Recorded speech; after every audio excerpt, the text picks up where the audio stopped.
Hello. Hi, thanks for having me. No problem. I'm glad you're able to figure it out. Sometimes it's hard for people to actually get connected because you know they kind of stumble on their smartphone stuff a little bit. but Yeah. but it's good that you did it on the first try. That's great. Yeah. So I'll just give a little intro. I'm Phantom Electric Ghost. This is the podcast where we interview indie artists from around the world. We've been doing it for about 2 years, and we have BlueMidnight on. And we just wanted to give an intro to give her like a heads up. And so we gave you the questions, right? And then we kind of freeform it, but with those questions are kind of just there to give us a guideline. But yeah, we can just talk about your band and what you're doing and your latest stuff and your where you're touring and all that great, info. So however you want to start. Yeah, thank you so much. Well, we're pretty much in the local LA scene. Our first show we played was January 8th at the Mint. We played shows typically starting next year. We're playing shows twice a month in the LA area, but that could change. We've opened for metal bands like OTEP and Stephen Perkins of Jane's Addiction. Our next upcoming show is December 17th at the Whiskey A Go Go. We're opening for a band called Saving Abel. We also just put out an album called Eternal Wish that you guys should take a listen to because it's really, it took us a long time to make, and I think it really came out beautiful. Is it on all the streaming services? It is. It's everywhere. It's on iTunes. It's on Spotify. Okay, we'll add the link to this podcast because this podcast allows us to add hyperlinks to like multiple links. So if there's YouTube videos you want to use or links to merch or your albums, like tell me exactly what you want and I can attach it to the podcast. And I can actually do that tonight. Very cool. Thank you so much. Yeah. So you're saying you just started playing in this year? Yeah, we're a newer band. Yeah. So did you guys come from other bands or did you know each other? Maybe give a backdrop on the whole history. Well, we kind of met through my cousin, actually, and we just kind of met and started playing with each other and liked it, and it went well from there. Wow. So where did you have a place to practice? We use rehearsal rooms. Oh, cool. So you can rent those or just pay for them? Yeah, we rented rehearsal rooms and got together. It was Guess really that's the good benefit of chemistry. being in LA. Yeah. Because that's something like like in New York City, you could probably do that, but maybe LA, I think it's more common there. But yeah, I mean, like, yeah, that's an awesome thing to be able to do. Instead of having to be in somebody's basement. Yeah. Or garage. Garage, yeah. So that's awesome. So how let me get into the question. When did you first get into music? I mean, like what age? Well, I got into music when I was around 8 years old. I started playing piano when I was that age, and then when I was 12, I switched over to learning theory and composition because I actually originally wanted to be a film score composer. Oh, But wow. my interest for performing developed in middle school when I got into musical theater. Oh, so you were in the theater. Like I was a theater kid. I was a theater kid in high school. Yeah. So you were singing like Oklahoma and all that? Yeah, something like that. Yeah. Yeah, so you've been working on music since then. Yeah, since I was a kid. And so when did you decide you wanted to go into like rock versus doing more like doing plays and theater? Well, I think that just kind of happened naturally because I was doing musical theater, and actually our live shows are very theatrical. Oh, kind of Bowie So like. there's always that influence, and I love Phantom of the Opera, but Mm-hmm. I started getting into rock and metal also in high school, and I just kind of really gravitated towards that genre, and then I was like, it all just kind of came together in my early 20s. So do you feel artists like David Bowie and Freddie Mercury, that kind of theatrical kind of rock, does that influence you at all? Oh yeah, I really look up to both of those Yeah. guys. And when I started out playing music live, I was doing acoustic open mics. I didn't have a band. And there was one show where I covered David Bowie. Yeah. Bowie's like is the total like preeminent like I talked to so many artists today since he passed, and everybody used to say the Beatles. That was always like the Beatles, but a lot of people now, when you talk to musicians, they talk about Bowie a lot.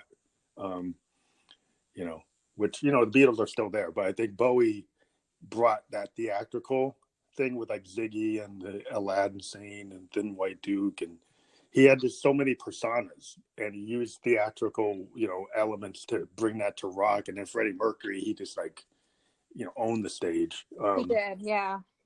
That's always like, if you're into rock or you're into kind of progressive rock or any kind of performance in a musical way, even like a postmodern punk band can take advantage of those skills.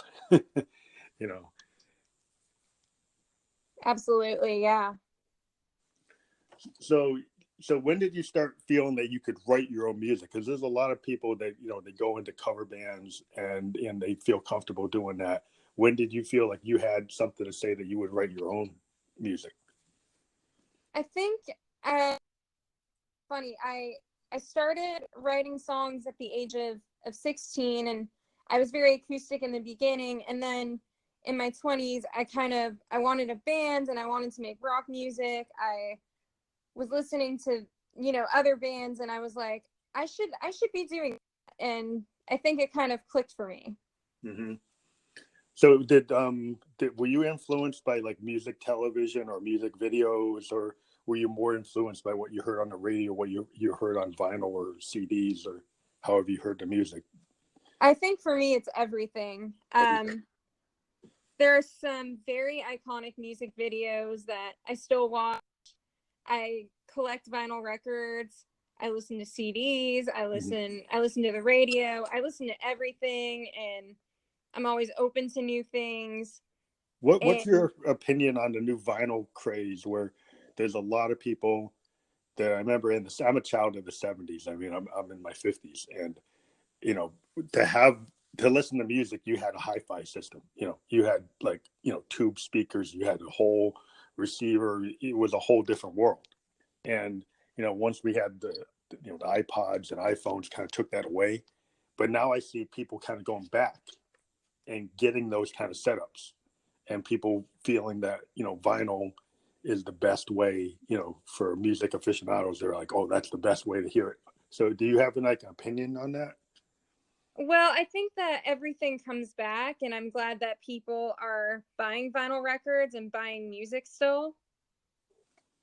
And I think it's cool that people are doing that, and it is great. It is great audio quality for sure. Nobody can debate that. It's just Yeah. when you hear something on a record, it's just itself in its purest form. Yeah, because my dad used to collect chess record James Brown albums on 78s. And when he passed, I inherited all these like Motown, Dell, all these great vinyl records. And I have the CD versions, I have the MP3s on my iPhone, but when I listen to those records on vinyl, there's something about it. I think it's the compression, because I'm a techie, but I think the MP3 algorithm takes a lot of the sound out in order to give you it in a portable way. And I think some people have just accepted that sound. I think Neil Young didn't, because he has this thing where he made an argument that the compression algorithm that is used for CDs and MP3s gets it wrong. I mean, he has his own service, but yeah, I think vinyl goes back to just it gives it a better like listening experience. That I think it doesn't destroy any of the signal path. That's kind of my tech answer. Yeah. But yeah, I see that a lot of bands also like it, because if you think about it, like if you offer an album in vinyl and you do a show and you sell vinyl at your show, you can make more money on your vinyl than you do like on other formats. It's true. It's very true. So I think for artists, they can put together packaging, and I think it's the whole listening experience, because I think back in the 70s when we used to listen to albums, we had to actually listen to the whole record. And that's why we would listen to like Led Zeppelin all the way through. We'd listen to the Yes album all the way through. And now today there's a whole generation of people just like pick and choose, and they don't listen to full records.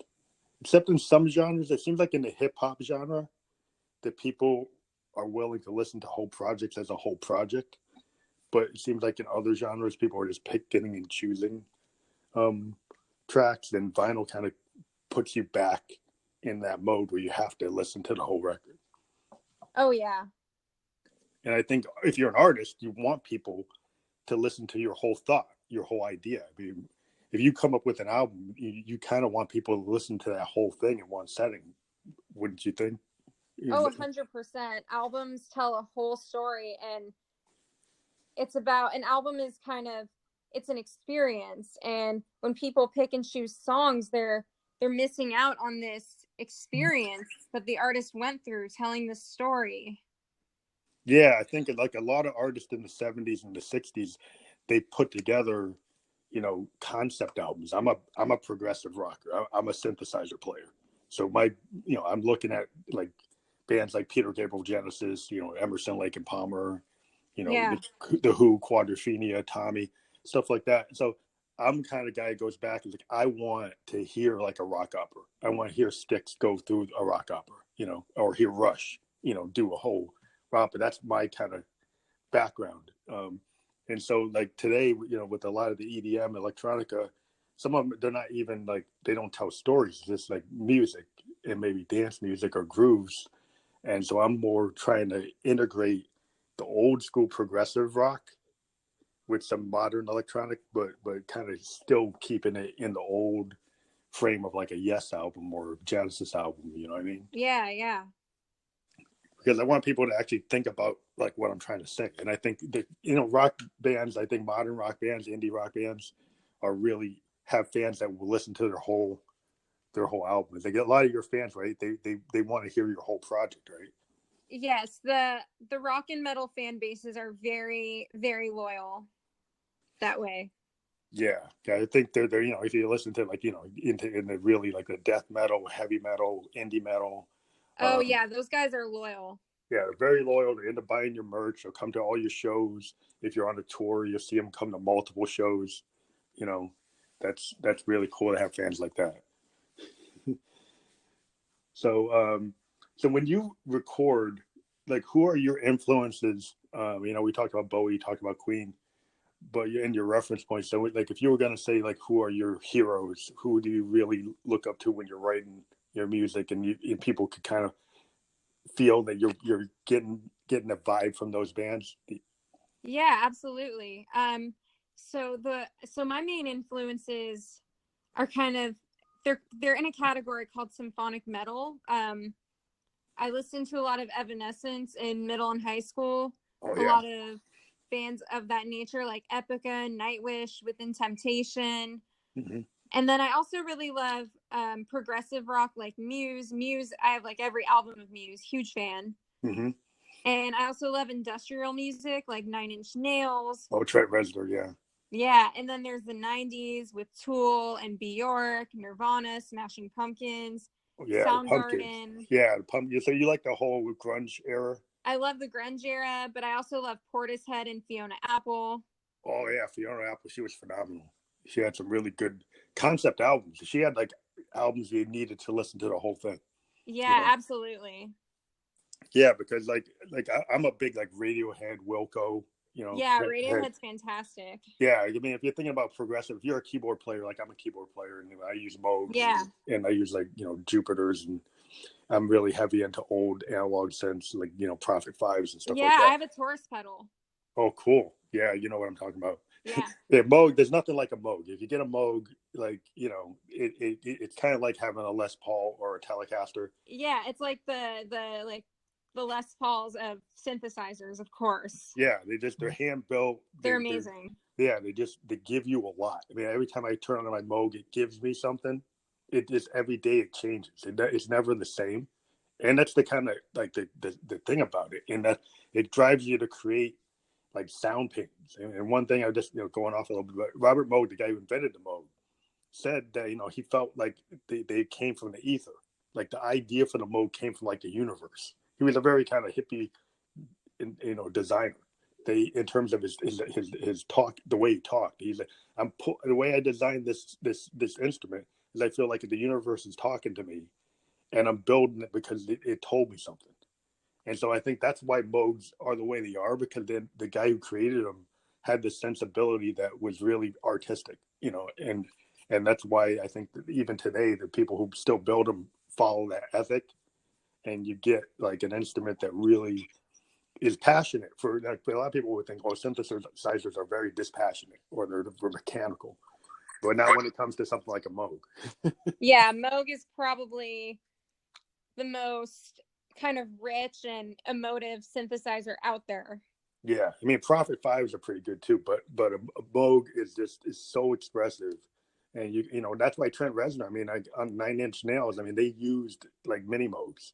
Yeah, they did. And mini Moogs can be used at such a level, like going back to like Parliament Funkadelic used them for funk.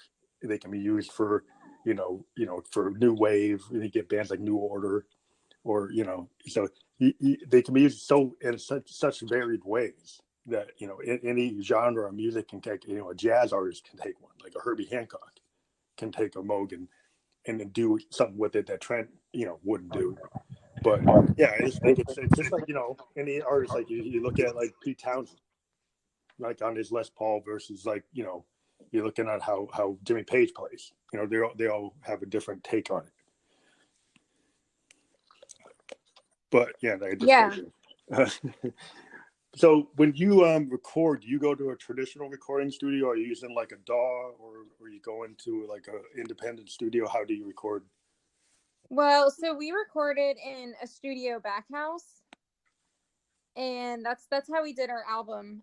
We used a software called Digital Performer with live instruments, and it took us about a year to record. Wow. Yeah.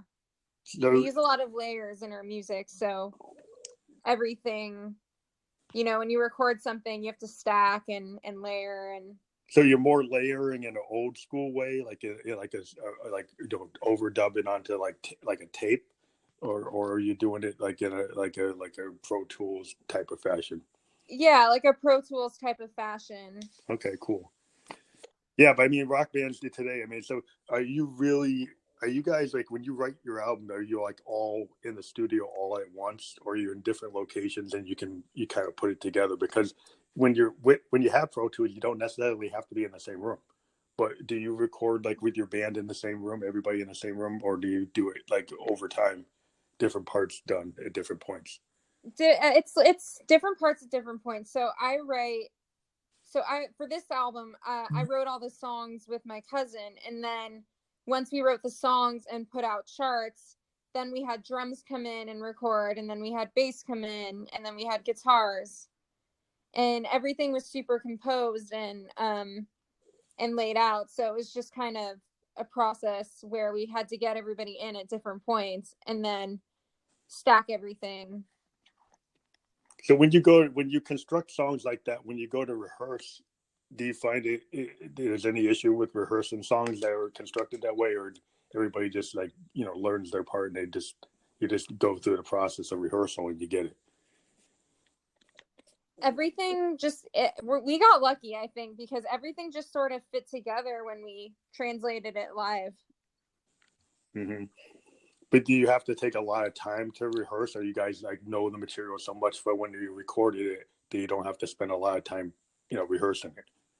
We have rehearsals every month, just because as a band, it's kind of like that time is for us to bond, and that time is for us to really put on a good show. Mm-hmm. But if on a technical level, we can play the parts in our sleep because we just are so familiar with it, and it really became ours. Well, yeah, it's your music, so even if you're not, like, because it used to be like back in the day, like a band like would be like Fleetwood Mac would be at Sound City, like all at Sound City at one time. and that's just the way it was because they used to pay like hundreds of thousands of dollars to do that. But nowadays, when I talk to a lot of people, you know, the DAWs do give you an advantage of being able to, you know, record at different points in time, and not everybody be in the same place because the way the world is, you know, people have a day job, people can't be there at the same time, but you still want to keep the project going.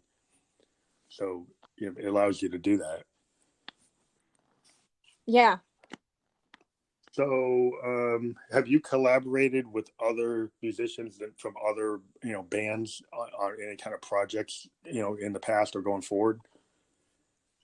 We haven't collaborated with anybody yet, but we're really open to it, and I think it'd be really awesome to. And I really would love to collaborate with artists that, you know, they talk about real things and real experiences, and I really just want to collaborate with people that move me, and That's I cool. think it'd be really great to do that. So it's really something I want to keep in mind for the future. Yeah, because one thing is like I've been doing this for a while since I was like 17. I had bands, and then because I'm a synth player, I kind of can do everything. So I'm one of these electronic guys that kind of just does everything. But from time to time, I collaborate with people, and I actually collaborated with this artist in LA, All Control K, and we did an album together, totally on the net, um, just going back and forth between her home studio and mine. And then I did a collaboration with a band in New York City, Lonnie Claire, and I actually did a weird collaboration with a Chinese film director. They had a script for a stop motion film, and then I took that script and turned it into a song. But there's all kinds of things I just like to, you know, link up with people that are doing different things. And I'm a very progressive rock kind of person, but you know, I'm electronic, but I love analog synths, and so I try to bring analog sound to some of the modern stuff that's going on as a like a producer writer. So I've been like you know, trying to find people to collaborate with from time to time. I'm able to do that. I'm working on some new projects, but yeah, it's just really cool in this age through the net, and it's a lot easier than back in the day, like back in the early '80s when I was playing. Like you had to go, you know, to the band rehearsal space or somebody's basement or somebody's garage just to keep your band going. Let alone try to think about playing with somebody else. And now today it's a lot easier to actually do that. Yeah, yeah. It's a lot more accessible with the internet for sure. So have you thought about like cross genre, if would you work with a hip hop person or EDM or jazz or country? And would you cross into different genres or stay within your lane? No, 100%. I'd be open with all music. I respect all genres of music, and actually, you know, just because I'm in a rock, you know, I'm in a rock band and I'm a rock musician, if you actually look at my playlists and stuff, like Mm-hmm. there's so many other genres that I listen to, and I like things that move me, and Mm-hmm. that could be in any genre. So if someone wants me to do something and it really moves me in a way, then of course I'll be open to collaborating, and that could be in any genre. Yeah, because I mean that's what I try to do. Because you know, I mean on my playlist I'll listen to like you know, Folsom Johnny Cash at Folsom Prison, and you know, Yeah. electronic artists was like probably not expected to listen to that, but you know, or then I'll listen to like Coltrane. You know, Yeah. I love Supreme, and then I love punk, so I'll go listen to like Who's to Do, like Yeah. you know, like Land Speed Record, uh, and that's like, you know, that's not exactly my genre, but like today I'm listening to Earl Sweatshirt, just because he's got some pretty advanced hip hop, and and there's some stuff in the modern hip hop that is like, besides like some of the stuff that goes a little too machismo and a little too this and that, there are some people in the hip hop genre that do some very innovative cross Yeah. genre stuff, and a I guy like, find that there are some hip hop artists who are quite lyrical geniuses. yeah, yeah, I think Yeah. like, yeah, this guy Earl Sweatshirt from Odd Future, Mm-hmm. he is like amazing. His father was a South African poet, and he has some of his father's ability, and he's kind of like an underground Kendrick Lamar, but he's getting a lot of press lately for his latest record, and I've been like really vibing on it. But to digress, so have you gone outside of California to play shows?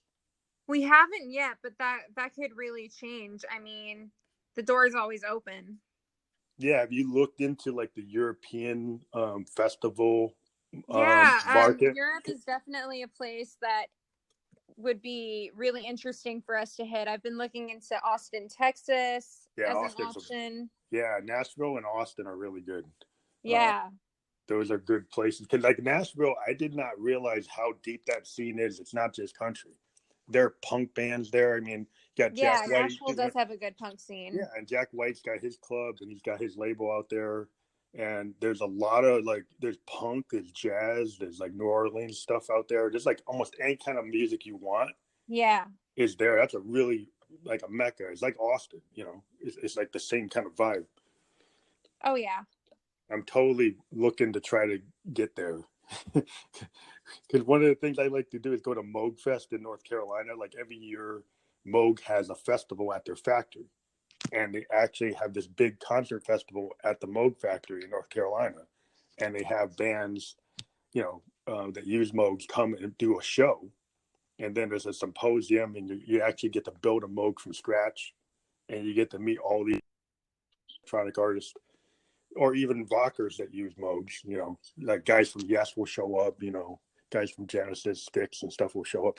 So you get a lot of modern bands and you get these old rockers too. And you have these concerts, you know, That's with super cool. yeah, it's a kind of like, I don't know if everybody knows about it because it might not be as big as some other things, but it's a really cool thing that, you know, if you're a musician and that kind of stuff at all is just kind of cool.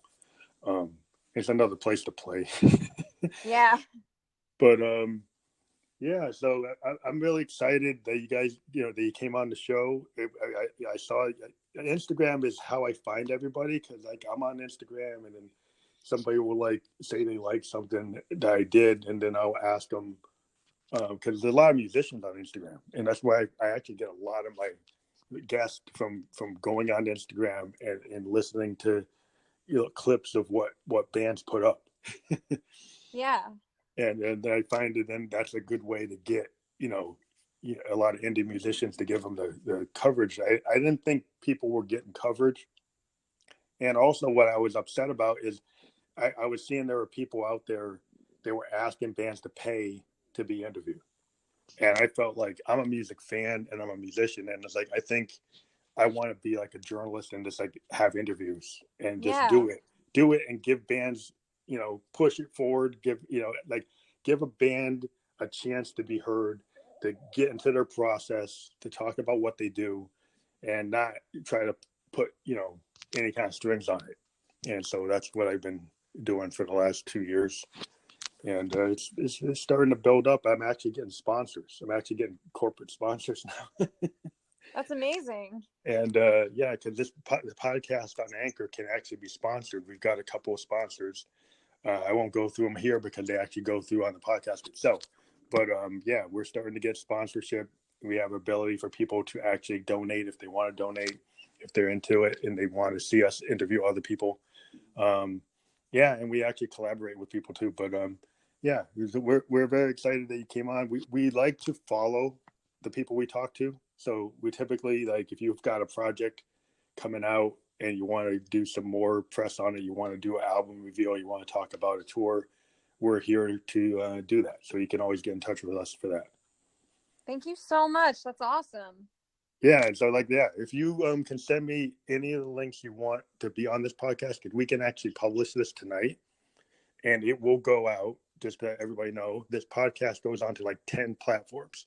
Some of the most popular ones, it goes on to Apple, it goes on to Spotify, Stitcher, Radio Public, and then Anchor itself. There's like 5 other ones I won't go into, but they all get published, and all the links are free. You don't have to pay for them.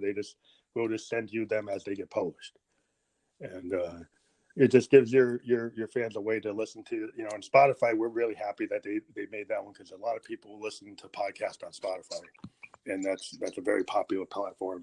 Apple is too, but it seems like a lot of people have Spotify. Yeah.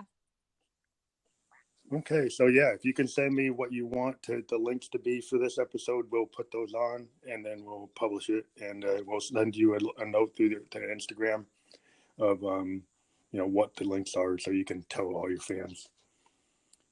That's We will perfect. we will also promote on our site.